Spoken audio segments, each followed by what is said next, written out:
Guys, कैसे हो आप सब। आई होप आप सब बहुत ही अच्छे होंगे और आपकी जो एग्जाम की प्रिपरेशन है काफ़ी अच्छी तरीके से चल रही होगी। तो गाइज आज मैं आपके लिए ना बायोलॉजी का कंप्लीट प्लान लेके आई हूँ। अगर आप अगस्त से स्टार्ट कर रहे हो तो आपका मई तक का क्या प्लान रहना चाहिए, किस अकॉर्डिंग आप अपनी बायो की स्ट्रैटेजी को फॉलो कर सकते हो। ठीक है, आई होप ये जो मैंने आपके लिए स्ट्रैटेजी प्रोवाइड कर रही हूँ ये आपकी हेल्प करेगी। अगर आपको थोड़ा बहुत चेंजेस लगता है तो आप इसमें कर भी सकते हो। ये बस मैं आपके लिए प्लान लेके आई हूँ कि कुछ बच्चे होते हैं जिनको समझ में नहीं आता है कि हमें कैसे स्टार्ट करना है अगर हम अभी से स्टार्ट कर रहे हैं तो ये सिर्फ आपके लिए बायोलॉजी का ही प्लान है।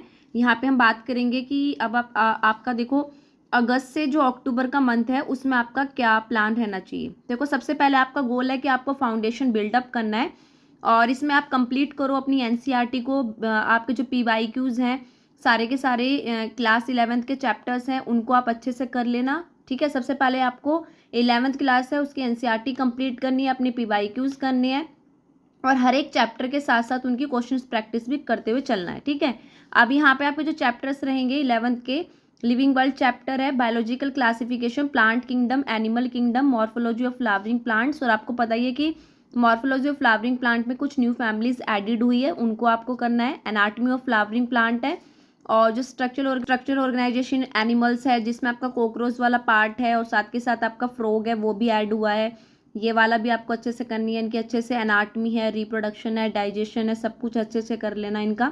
Next cell the unit of life है, biomolecule, cell cycle and cell division है, photosynthesis in higher plants, respiration in plants and plant growth and development. कुछ चैप्टर्स और हैं देखो, breathing and exchange of gases है, body circulation and fluids, excretory products and their elimination, locomotion and movement, neural control and coordination, chemical coordination and integration।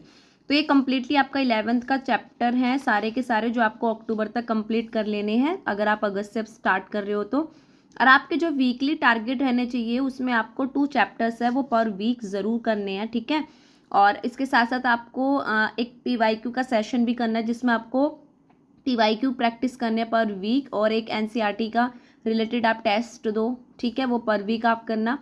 ठीक है, क्योंकि धीरे धीरे आपको मॉक्स हैं अपने बढ़ाते हुए जाने हैं, आपको प्रैक्टिस है वो करती हुई जानी है। तो आप अभी अगर स्टार्ट कर रहे हो तो स्टार्टिंग में थोड़ा थोड़ा करो ताकि वो आपको एक फ्लो में आ जाओ, तो उसके बाद अपना हर एक चीज़ का टाइम है, क्वेश्चन प्रैक्टिस है वो उतनी ही ज़्यादा आप स्टार्ट कर सकते हो। अगर आप आज 100 क्वेश्चन की प्रैक्टिस कर रहे हो तो फिर आप 200 का टारगेट लेके चलना।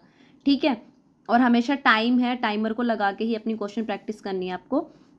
नेक्स्ट आपका टास्क क्या रहेगा इन मंथ में, आपको रीड करनी है एनसीईआरटी को, एटलीस्ट 2 बार अपना रिवीजन कर लेना और आपको अपने छोटे छोटे नोट्स बनाने हैं, फ्लो चार्ट्स बनाने हैं, क्योंकि आपके जब भी आप मॉक टेस्ट देने जाते हो उससे पहले आप कंप्लीटली अगर रिवाइज भी नहीं कर पा रहे हो तो अपने नोट्स हैं छोटे छोटे जो फ्लो चार्ट्स हैं वहाँ से आप रिवीजन कर लो। साथ के साथ आपके जब एग्ज़ाम का थोड़े टाइम होगा उस टाइम भी आपकी हेल्प हो जाएगी। प्रैक्टिस करने आपको एनसीईआरटी बेस्ड एमसीक्यू 90%, क्योंकि जो नीट के क्वेश्चन है वो आपके एनसीईआरटी से आते हैं। ठीक है, नेक्स्ट अगर मैं बात करूँ नवंबर से जो जैन का मंथ आएगा उसमें आपको क्या करना है कि क्लास 12th है उसके साथ साथ आपको पीवाईक्यूज उसके और उनकी जितनी भी एमसीक्यू प्रैक्टिस है वो आपको करनी है, मॉक्स लगाने हैं। तो यहाँ पे चैप्टर्स की बात करें तो sexual reproduction in flowering plants है, ह्यूमन रिप्रोडक्शन है, रिप्रोडक्टिव हेल्थ है, principles of inheritance and variations, molecular basis of inheritance and evolution. ठीक है, हो जाएंगे ह्यूमन हेल्थ एंड डिजीजेज है, biotechnology principles and processes, biotechnology and its application, organism and population, ecosystem and biodiversity and the conservation. ठीक है, ये आपके 12th के चैप्टर्स है जो आपको करना है। आपका वीकली प्लान रहना चाहिए कि आपको 2 चैप्टर्स पर वीक करने हैं और डेली इनका रिवीजन करना है, सॉल्व करने हैं आपको पीवाईक्यूज आफ्टर हर एक चैप्टर्स के बाद, और 1 फुल सिलेबस आपको रिवीजन करनी है, टेस्ट देना है एवरी 2 वीक्स में। ठीक है, फैब से मार्च आपका क्या रहेगा कि आपको फर्स्ट कंप्लीटली फुल रिवीजन को देना है। आपका गोल रहना चाहिए इन 2 मंथ में कि आपको कंबाइन 11th और 12th का रिवीजन करना है, आपको फुल सिलेबस मॉक टेस्ट देने हैं। स्ट्रैटेजी रहनी चाहिए कि आपको एक क्लास 11th की और एक क्लास 12th की चैप्टर्स की पर डे करनी है, 2 मॉक टेस्ट देने आपको पर वीक, और साथ के साथ आपको एनालाइज मिस्टेक करनी है। बिकॉज देखो यार, ऐसा नहीं है कि आपने मॉक्स दे दी हैं, ठीक है, और आप अपना टेस्ट दे के बिल्कुल फ्री हो गए हो। आपको वेट करना है, आपकी जो टेस्ट की आंसर की आएगी वहाँ से आपको अपने सारी चीज़ों को देखना है कि कौन से क्वेश्चन में मेरी क्या वीकनेस रही है, कहाँ पे मैंने मतलब कि मुझे आते हुए गलत किया या बिल्कुल ही क्वेश्चन नहीं आता था, क्योंकि यार छोटी छोटी मिस्टेक्स हैं, अगर आप अभी से ही इन पे अच्छे से ध्यान ले लोगे तो आपके मेन एग्ज़ाम में मिस्टेक्स नहीं होंगी। तो प्लीज़ अपनी मिस्टेक को एनालाइज ज़रूर करना। अगर आपने मिस्टेक्स को एनालिसिस नहीं किया तो आपका वो मॉक्स देने का भी कोई फ़ायदा नहीं है। फोकस करना है आपको वीक एरियाज़ पे। चैप्टर आप मतलब टेस्ट देने जा रहे हो तो उससे पहले अगर आपको लगता है कि मुझे ये सब चीज़ें आती है, तो आपका जो वीक पॉइंट है, वीक एरिया है, वहाँ पे आपको अच्छे से उसका रिवीजन करना है। डेली एनसीईआरटी की रिवीजन करो, और उसके लिए आपको मैंने हमेशा बोला है कि अपने फ्लैश कार्ड और माइंड मैप्स को बनाओ, क्योंकि उसकी वजह से आप चैप्टर्स को जल्दी जल्दी रिवाइज कर पाओगे। ठीक है, अप्रैल के मंथ में आपका फाइनल इंटेंसिव रिवीजन होनी चाहिए। यहाँ का आपका गोल रहेगा कि आपको फुल सिलेबस मॉक टेस्ट देने हैं, रैपिड आपको एनसीईआरटी की रिवीजन करनी है। अब अप्रैल के मंथ तक आपकी एनसीईआरटी को रिवाइज करने की स्पीड, अपने नोट्स को रिवाइज करने की स्पीड इतनी हो जानी चाहिए कि आप रैपिडली क्या कर सको, एनसीईआरटी को रिवाइज कर पाओ। आपका प्लान रहना चाहिए कि अल्टरनेट डे में आपको फुल सिलेबस टेस्ट देने हैं, रिवाइज करना है आपको ऑल चैप्टर्स को एटलीस्ट 3 टाइम्स, और स्टिकली रहना आपको सिर्फ अपनी एनसीईआरटी पे। प्रीवियस जो आपके मिस्टेक्स हुई हैं उनको एनालाइज करोगे, उन पे काम करोगे, और जो आपके हाई यील्ड पीवाईक्यूज हैं उनकी आपको प्रैक्टिस ज़रूर करनी है। मई का जो आपका लास्ट 10 to 15 डेज बचेंगे, ठीक है, लास्ट मई से पहले भी, और जो भी आपका होता है ये एग्ज़ाम से पहले तक का जितना टाइम आता है, ठीक है, उसमें अब आपके 4 to 5 डेज हो, 6 to 7 डेज हो, ठीक है, मतलब मई के एग्ज़ाम से पहले जो आपका 15 डेज़ का प्लान है, वहाँ पे आपको आपका गोल रहना चाहिए कि आपको रिवीजन करनी है अच्छे से, आपको कॉन्फिडेंस रहना है, आपको अपने अंदर अपने ऊपर एक ट्रस्ट रखना है कि हाँ मैं कर सकता हूँ। लास्ट मिनट में आपको सिलेबस को बहुत अच्छे से कर लेना है। और वन शॉट है, इसके लिए आप क्या कर सकते हो कि यूट्यूब पे जो वीडियोस प्रोवाइड होती है, वन शॉट है, आपके वन शॉट की सीरीज़ आती है, वन शॉट मॉक आते हैं पर डे, आप कर सकते हो इसको। लेकिन अगर आपको ज़्यादा स्ट्रेसफुल है तो आप इसको स्किप भी कर सकते हो। आपको रिवाइज करना है एनसीईआरटी के डायग्राम्स को, एग्जाम्पल्स को, टेबल्स को, और आप अपना यूज़ करो हैंड रिटन नोट्स को, शॉर्ट फार्मूला शीट्स है, वहाँ से अपने फॉर्मूलेज़ को रिवाइज करते हो चलो। और अच्छे से अपनी स्लीप भी लेनी है, सोना है, और यार बिल्कुल शांत रहना है, कामनेस रखनी है। और अगर ज़्यादा आपको एक दिन में हो गया है तो ऐसा नहीं होना है कि बिल्कुल दिमाग पे स्ट्रेस ले जाओ और पढ़े जाओ और बिल्कुल रेस्ट नहीं ले रहे हो, क्योंकि ऐसी स्टडी का भी कोई फ़ायदा नहीं रहेगा।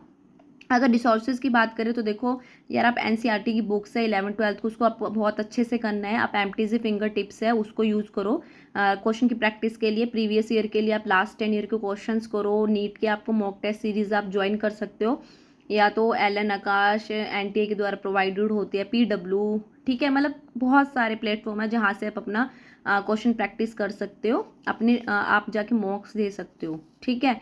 और आपको वीडियो के लास्ट में मैं आपको कुछ मोटिवेशन टिप्स देना चाहती हूँ कि यार देखो गाइस, आपको ना क्या करना है, इसके लिए आपकी जो स्टडी टेबल है या जहाँ भी आप जिस रूम में पढ़ते हो, आप अपने वॉल पे क्या करो, अपने ड्रीम को, अपने एम को वहाँ पे लिख सकते हो, अपने गोल को लिख सकते हो। इससे आपको मोटिवेशन मिलेगा कि भाई मैं ये क्यों कर रहा हूँ। आप लिख सकते हो कि मेरा बायो का टारगेट है कि मुझे 350 प्लस लेने ही है 360 में से। इस गोल को आप अपना वॉल पे लगा सकते हो, ताकि आपको वो एक गोल अपना दिखे और आपके दिमाग में रहे कि हाँ मुझे ये चीज़ करनी है, ठीक है। और आप अपने पॉजिटिविटी बनाने के लिए अपने अंदर ना अपने डे को स्टार्ट करो, आप अफर्मेशन कर सकते हो, ठीक है। इससे क्या होता है ना, माइंड है वो बहुत पॉजिटिव रहता है। हमेशा चीज़ों को ऐसे करो कि वो चीज़ें प्रेजेंट में हो रही है, ठीक है। और मेडिटेशन करो, ज़्यादा स्ट्रेस हो रहा है, एंजाइटी हो रही है तो मेडिटेशन करो। छोटे छोटे क्योट्स होते हैं वो आप देख सकते हो, ठीक है। संडे वनडे वाले दिन आप अपना थोड़ा सा अपने आप को फ्रेशन अप कर सकते हो, थोड़ा बहुत बाहर चले जाओ, अपने दोस्तों से बात कर लो, घर वालों से बात कर लो, या कोई भी छोटा मोटा आप गेम्स है वो भी खेल सकते हो। और किसी नीट टॉपर की आप संडे को वीडियो भी देख सकते हो, ठीक है। और अपना डेली ट्रैकर लगा के रखना कि हाँ मेरा आज का ये टास्क है और मुझे कंप्लीट करना है, ठीक है। इससे क्या है कि आप टाइम बाउंड में चीज़ें कर पाओगे टाइम से, और आपको मतलब हड़बड़ी नहीं रहेगी कि यार ऐसे नहीं हो रहा है, मेरा सिलेबस रह रहा है, ठीक है। और अभी भी यार टाइम में थोड़ा काम होके करोगे ना चीज़ें तो हो जाएंगी। अब ऐसा तो नहीं है कि आप बिल्कुल ही ज़ीरो पे खड़े हो कि आपको कुछ भी नहीं आता, ठीक है। अगर आप फ्रेशर भी हो, 12th में भी हो, तो यार अपनी 11th-12th में कुछ तो पढ़ा होगा। मान लो आपकी 11th खराब है, 12th अच्छी, तो 12th को पहले अच्छे से कर लो, फिर 11th पे काम कर लेना, ठीक है। तो ऐसा नहीं है कि आप बिल्कुल ज़ीरो पे हो, आप ये बोल दो कि यार मुझे कुछ नहीं आता, मैं अगस्त से स्टार्ट कर रहा हूँ, बहुत कम टाइम है। यार इनफ टाइम है, बस आप अपना अच्छे से, अगर आपने मन में ठान लिया है कि मुझे चीज़ करनी है तो आप अच्छे से कर पाओगे। ठीक है। तो बिल्कुल डिमोटिवेट नहीं होना है, तो आप अपना ध्यान रखें। और अगर वीडियो पसंद आई तो प्लीज़ वीडियो को शेयर, लाइक और कमेंट ज़रूर करना। मिलेंगे गाइज नेक्स्ट वीडियो में, जब तक अपना ध्यान रखना। Take care and bye bye.